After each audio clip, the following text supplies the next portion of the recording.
Help us understand why it's so hard to quit. Well, for starters, a lot of us think that it's just a habit, but it isn't just a bad habit. Smoking is an addiction. Yes, it is. And we have to start treating it that way. I did recently just hear that my mother would quit smoking if she found out that I were pregnant. And Josh and I, my husband, we are planning to begin to start and have children. I love my mom and I don't want to hurt her feelings, but at the same time, I don't want my child, future child, to have to deal with smelling cigarettes or being around it. Mom, my biggest fear is that someday Bree, Elijah, and I are going to be standing around a hospital bed and you're not going to be able to breathe. So let me start by asking you, we heard what your daughter said about your motivation. Yeah. But because this is such a hard addiction, you tell me, what would your motivation be? I really don't know. I've worked with pulmonary patients, cancer patients. And seeing these commercials lately, I'm really afraid of ending up like that and my family watching me die like that. I do not want that to happen. I smoke a pack to a pack and a half a day. When I wake up in the mornings, I cough for probably the first half hour. When I was pregnant, I cut it down to 3 cigarettes a day, but that's as far as I could get.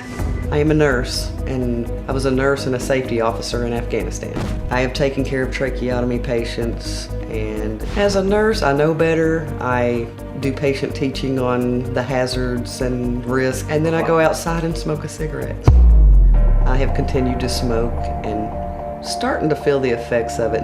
My grandfather died of lung cancer. He was a smoker. My dad has emphysema, and I guilted him into stopping smoking, and then I continued to smoke.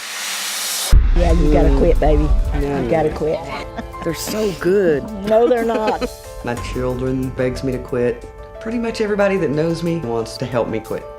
I've tried to quit smoking at least 20 or 30 times. I've tried the patch, the gum, medications, inhalers, and I always end up smoking again. I do know it'll kill me, but I have tried everything, and I just can't quit. Smokers believe they smoke because they choose to. They can remember their first experimental cigarettes, but no smoker can remember the day they decided to become a regular smoker. That's because no smoker ever did. Ask any smoking parent whether they encourage their children to smoke. The answer is invariably an emphatic no. That's because all smokers sense that they fell into a trap, and they don't want their children to fall into the same trap. I had my first cigarette at age 13, and at age 17 is when I really started smoking on a regular basis. And then in 2000 is when I found the little sore on the inside of my mouth, and it wouldn't go away. And on a routine dentist appointment, he saw it and he thought it looked suspicious. So he did a biopsy. Well, it came back as mouth cancer. So I had to go through radiation. And then in December is when we discovered the tumor in my larynx. People are not successful the first time. It takes a while. Do not stop trying. The day of my surgery, I can remember smoking up to the front door of the hospital. That's how addicted I was. And I didn't know that I was so addicted until after I got out of the hospital. When I went home, I went straight.